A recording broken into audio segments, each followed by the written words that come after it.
July 15th, 1864. Richmond, Virginia. The Civil War was still raging. The city was burning. And a black girl was born into a country that had not decided if she was human yet. Her name was Maggie Lena Draper. She did not arrive into wealth. She arrived into survival. Her mother, Elizabeth Draper, had been enslaved. After emancipation, she scrubbed floors and washed clothes for white families just to keep food on the table. Maggie watched, learned, absorbed the lesson early. Work wasn't optional.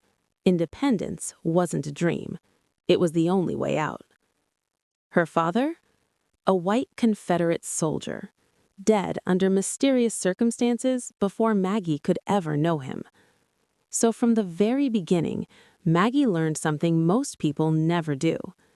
If you're a black woman in America, no one is coming to save you. You save yourself. And then, if you're powerful enough, you save everybody else. To understand Maggie Lena Walker, you have to understand Reconstruction-era Richmond. Slavery was officially over, but freedom?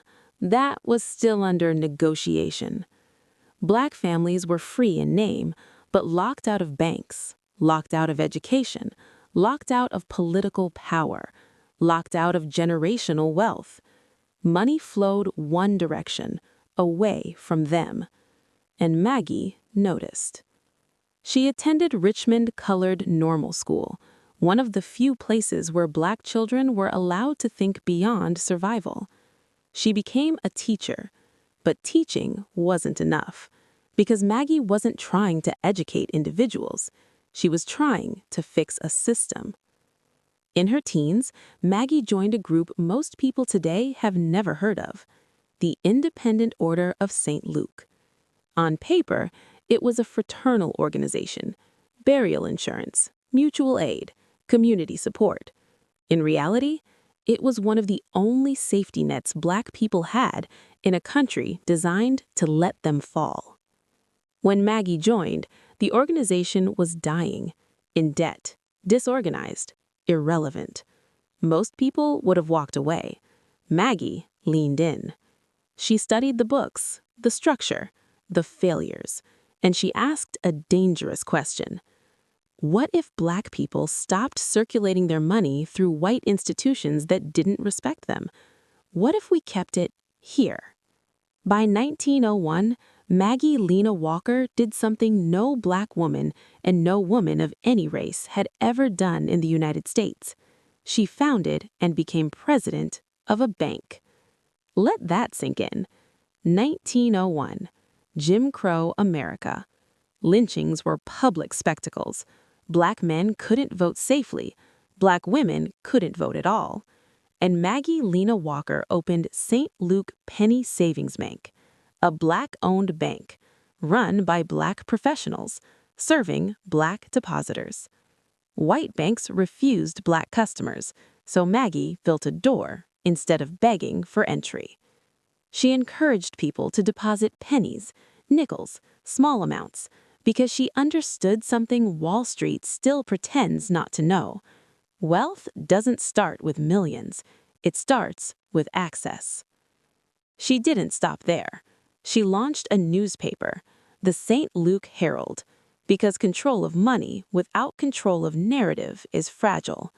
She opened a department store, so black customers could shop without humiliation, so black workers could earn dignified wages. She built an ecosystem: bank, media, retail, insurance, education. While America debated whether black people deserved equality, Maggie was building infrastructure like she already knew the answer. And then came the accident. 1907. Maggie slipped on her icy front steps.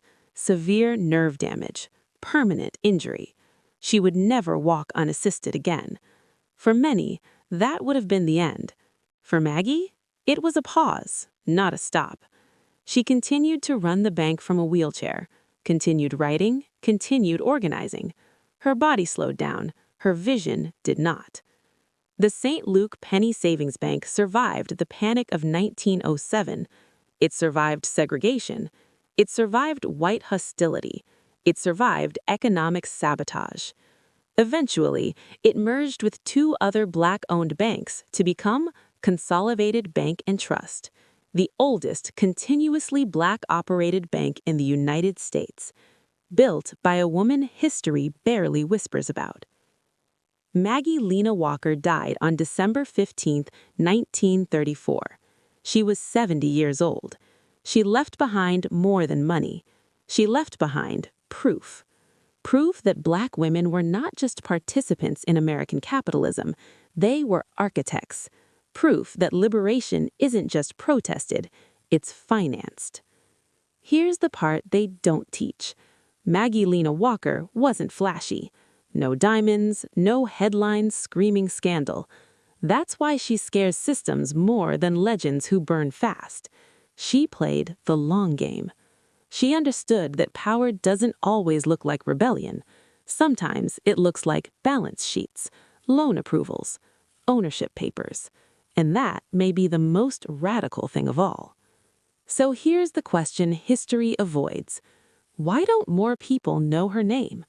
Why do we celebrate robber barons who exploited labor, but ignore a Black woman who taught a community how to build wealth from scratch? Was Maggie Lena Walker too effective to mythologize, or too threatening to remember? If this story changed how you see American history, hit subscribe, because the real architects of this country don't always look like the statues. Drop a like if you believe economic power is political power. And tell us in the comments, what would America look like if more people followed Maggie Lena Walker's blueprint? Next episode, we're covering another builder they tried to erase. Stay sharp.